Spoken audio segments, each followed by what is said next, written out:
संवेदनशील हृदय माँ का, बाप का, गुरु का बहुत जल्दी आने वाली घटनाओं को, दुर्घटनाओं को महसूस कर लेता है।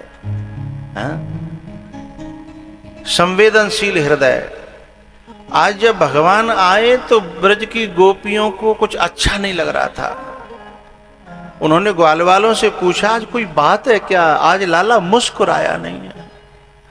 आज ये और दिन देख करके हंसता था, बोलता था, आज ये हंसा नहीं है। ग्वाल वालों ने बताया, ये आज भी कुछ बातें बहकी बहकी कर रहा है।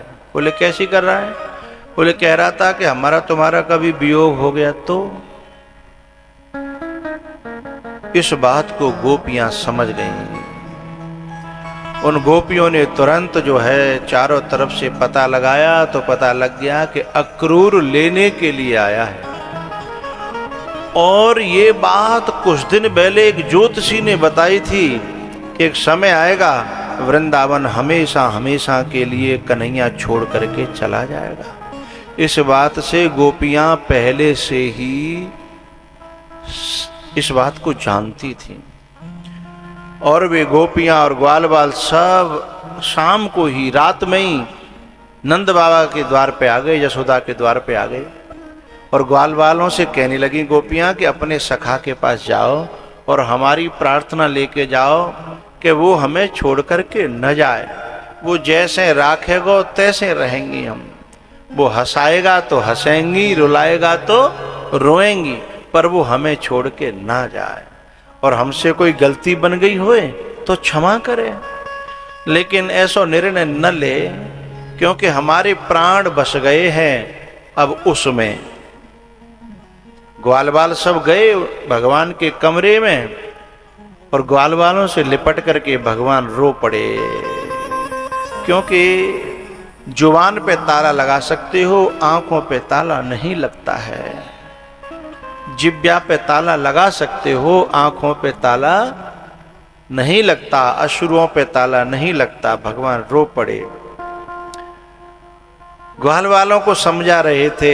इतने में रात्रि में ही आधी रात पे नींद खुल गई यशोदा की। द्वार पे आके देखा तो भीड़ है। बोले अरे गोपियों का है गो? बोले यशोदा तो ना पतो, हमारो लाला हमें छोड़ के सवेरे जाए रो है। बोले क्यों? बोले अक्रूर लेने आए हैं ना। यशोदा तो बहुत, उसका तो प्राण जान सब कुछ वही था। हाँ? तो यशोदा ने जो है ना सीधे लाला के पास कमरे में जाकर के कहा, कुछ कहना चाह रही थी, तब तक लाला ने माथा टेक करके चरणों में और आंसुओं से चरण धो डाले। जब मैया ने ऊपर उठाया और आंसू देखे तो समझ गई। बोले बेटा मैं जो सुन रही हूं तेरे मुंह से सुनना चाहती हूं, क्या वो सही है?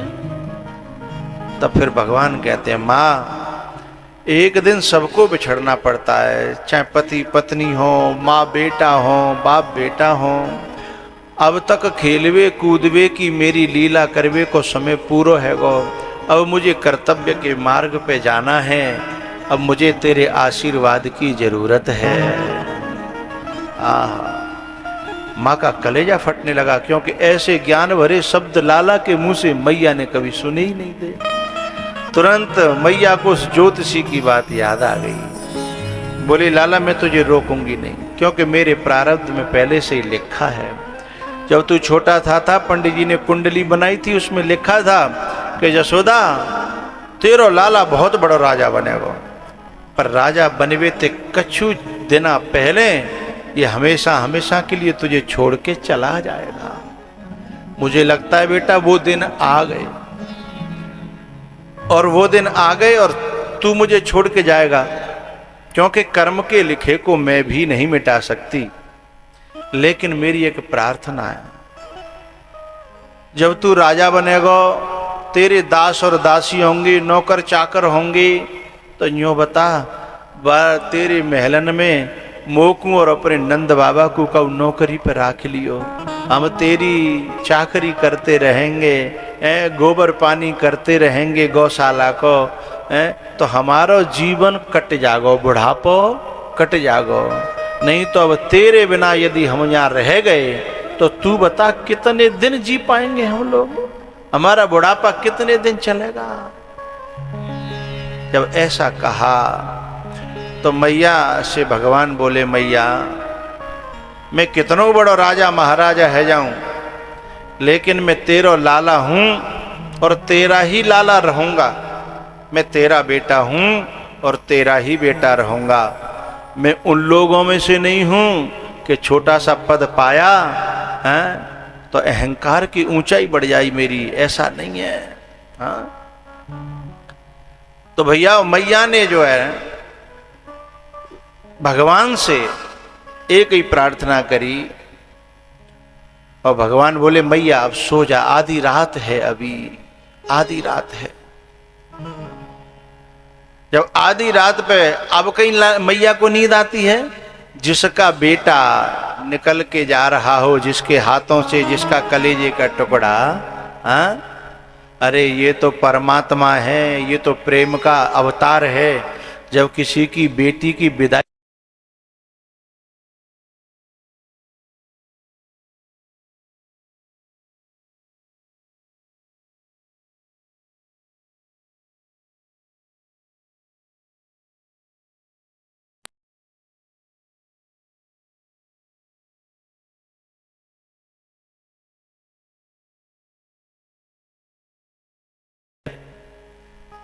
यहाँ तक कि बेटी तो नजरें नहीं मिलाती है किसी से, जिसको देखती है उसी को देख करके रोना आता है कि ये मेरे चाचा कल छूट जाएंगे, ये मेरे ताऊ कल छूट जाएंगे, ये मेरी ताई कल छूट जाएगी, ये मेरे संबंधी सब कल छूट जाएंगे।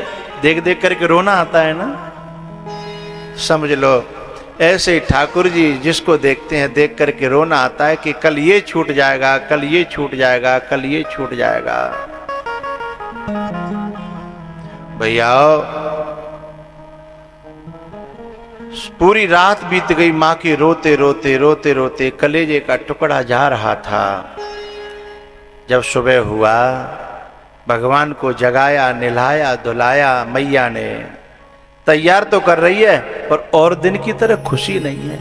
पहले तो खुश होती थी है, लेकिन आज खुश नहीं हो रही है। आज रो रो करके तैयार किया, मोर मुकुट बांधा, तिलक लगाया। और हमारी माताएं जब जो है किसी को भेजती हैं ना, तो आ जाओ अपनी जगह पे आ जाओ। जब किसी को भेजती हैं ना तो दही खिलाती हैं चलते समय शगुन के लिए, हैं? शगुन मनाने के लिए, यात्रा शुभ हो जाए।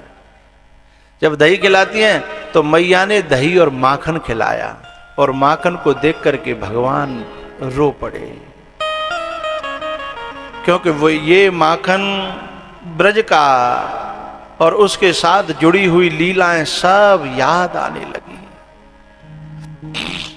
भगवान अपनी मां से लिपट के रोए, अपने ग्वाल वालों से लिपट के रोए।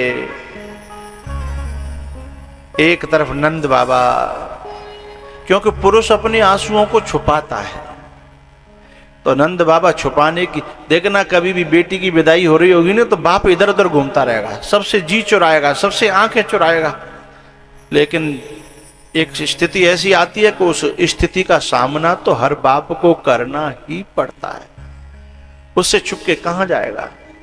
लेकिन जब अपने उस बेटे को, बेटी को जब विदा करने का क्षण आता है और बेटी कलेजे से लटक जाती है, लिपट जाती है, रो पड़ती है, तो चाहे अपने बाप के मरने पर वो रोया हो या न रोया हो, लेकिन जब बेटी गले से लिपट जाती है तो बाप का भी कलेजा फट जाता है। और जो बाप इतने दिनों से, 1 महीना से बैठ नहीं रहा था, चल रहा था दे दनादन, ये काम रह गया, वो काम रह गया, इतना रह गया, उतना रह गया, जो बाप जो इतने दिनों से बैठ नहीं रहा था और न उसे नहाने का समय था, न खाने का समय था, और जब विदा हो जाती है बेटी तो फिर वो अकेले में ऐसा गिरता है कि लोग कहते हैं वो टेंट वाला आया है, बोले भैया कह दियो अब मोती 4-6 दिन 10 दिन बात न करे, अब मेरे पावन में जान रही ना, क्योंकि जान तो जान के साथ चली गई है। जो प्राण थे उनके साथ जान चली जाती है, शक्ति चली जाती है। तो जैसे ही नंद बाबा के पास में पहुंचे हैं भगवान, पांव में माथा टेका और नंद बाबा ने उठा करके गले से लगा लिया। मन है व्याकुल नयन सजल है, कैसी कठिन विदाई हो, सूरज के संग डूब रहा मन, ये कैसी बेला आई हो।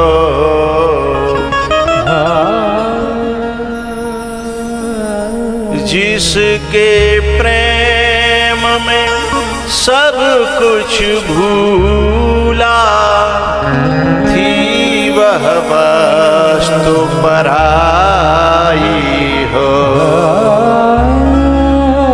आज वृंदावन वासियों को लग रहा था कि इस कन्हैया से हमने क्यों प्रेम किया, जब हमें पता था कि इसको जाना है, ये हमारे पास नहीं रहेगा, तो इतना मन लगाने का कारण क्या था। अरे हमने जान करके भी ये आफत मोल ले ली है।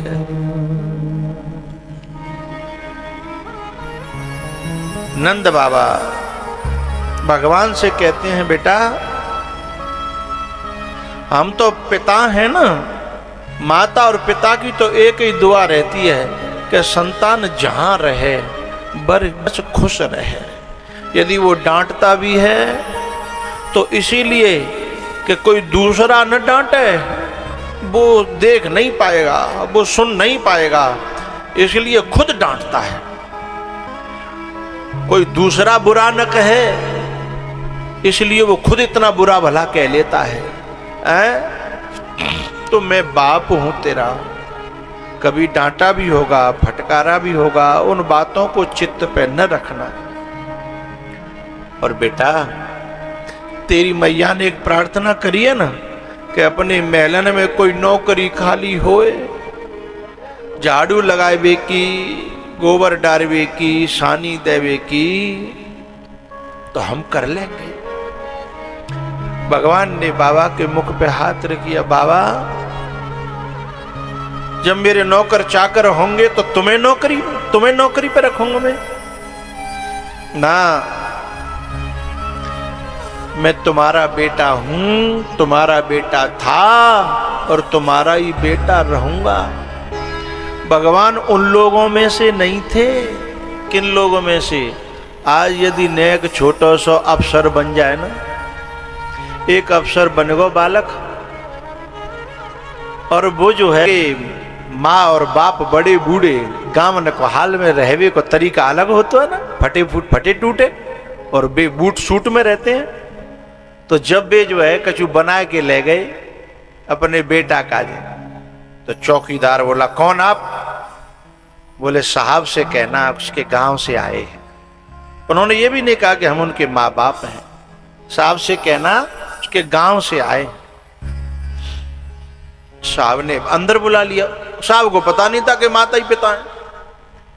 अब जब अंदर गए ना तो पता है माता पिता को सामान तो ले लिया, न प्रणाम किया, न राम राम करी।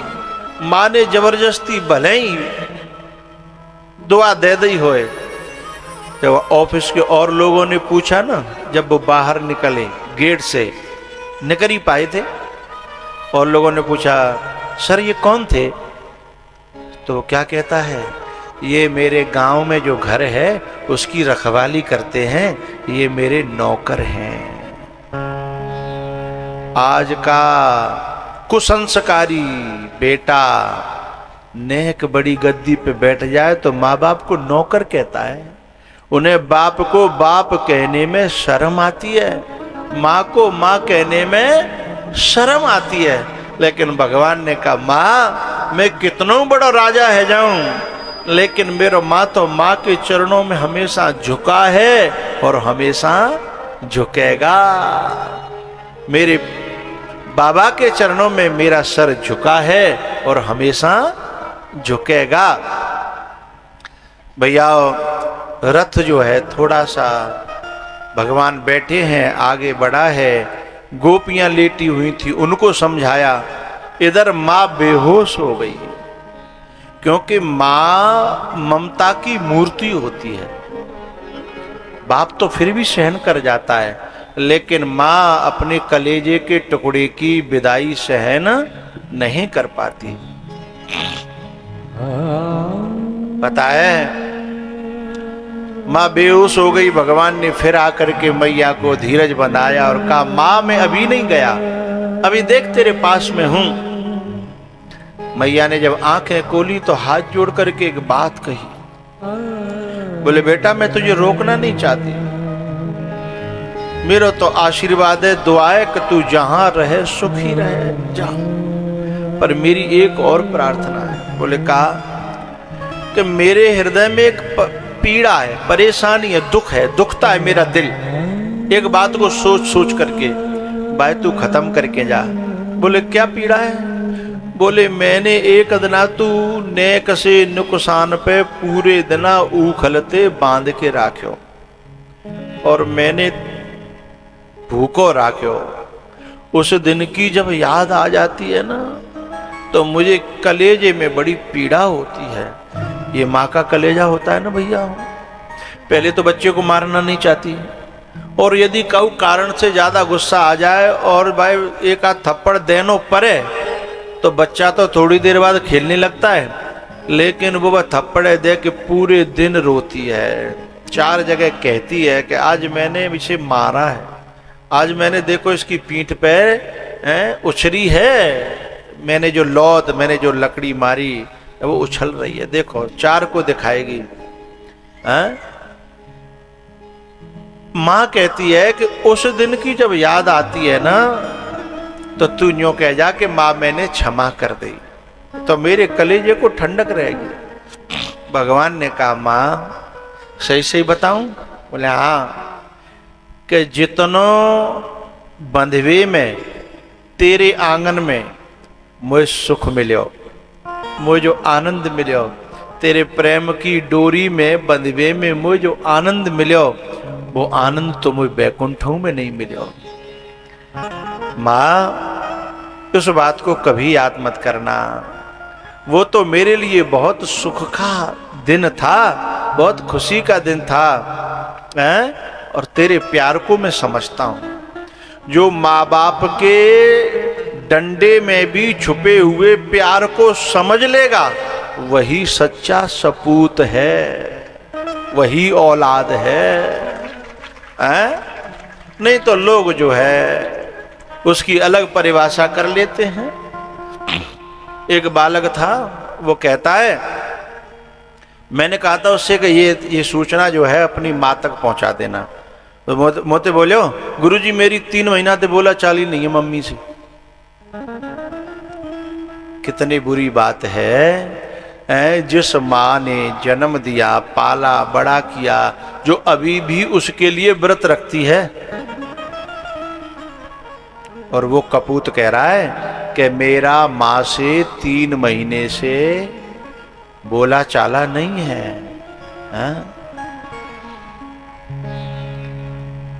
पता है कितना निर्मल और पावन है माँ बेटे का नाता।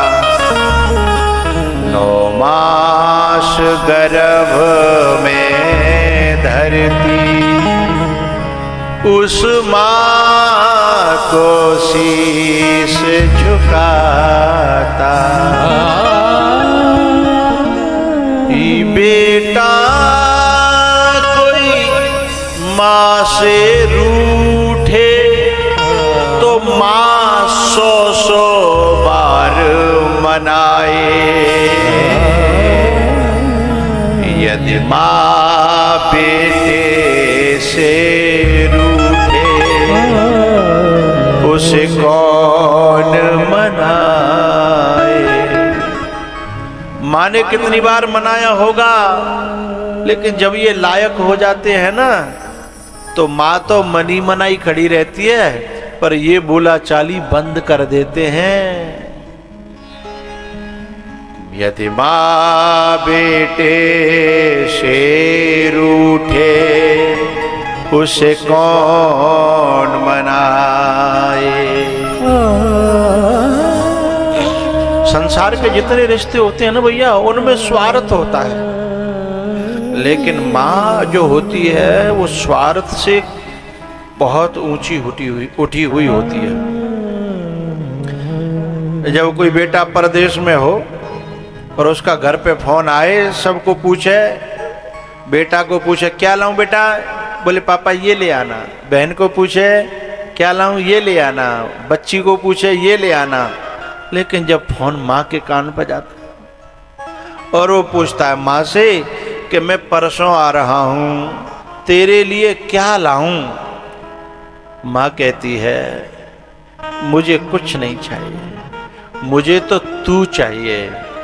मेरी खुशी भी तू है, मेरा शौक भी तू है, मेरा सुख भी तू है, मेरा श्रृंगार भी तू है। मुझे तेरे से नहीं, मुझे तू चाहिए। और माँ कितनी बीमार पड़ी हो और बेटा आ जाए, सब बीमारी ठीक हो जाती है।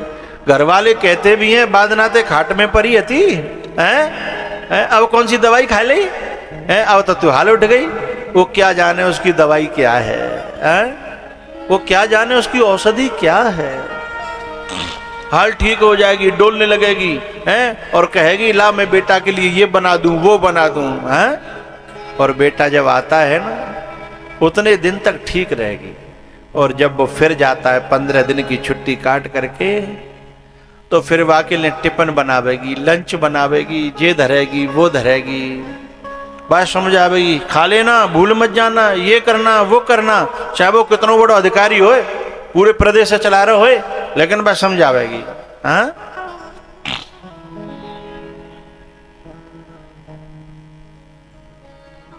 लेकिन दुख तब होता है जब ऐसी मां के साथ भी बेटा गद्दारी करता है, उसका कोई हक नहीं समझता है अपने जीवन पर। एक बेटा रिटायर हुआ और मां को उसने बुलाया, शहर में मकान बना लिया था। इन बड़े बूढ़ों का दिल तो क्या गांव में लगता है, ये गांव में जो झोंपड़ी डाल करके भजन करना चाहते हैं और वो लोग शहर में रहना चाहते हैं। तो मां को बुलाया, बाप रहा नहीं था। तो पता है मां जब आई तो लोगों ने पूछा तेरे बेटा रिटायर हुआ, तुझे कुछ दिया?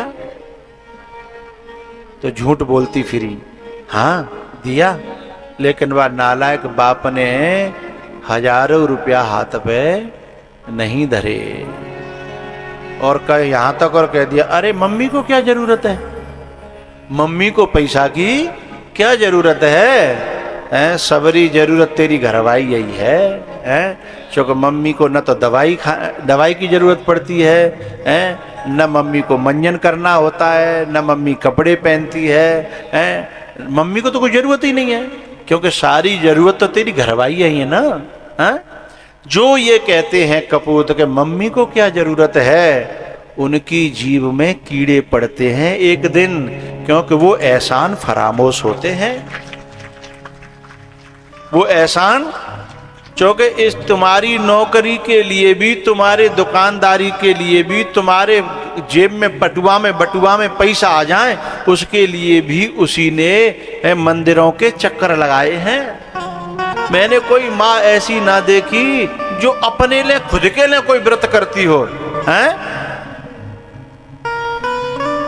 और वह माँ के लिए औलाद जो कहे कि मम्मी को क्या जरूरत है, मम्मी को क्या आवश्यकता है, बड़ा बुरा लगता है।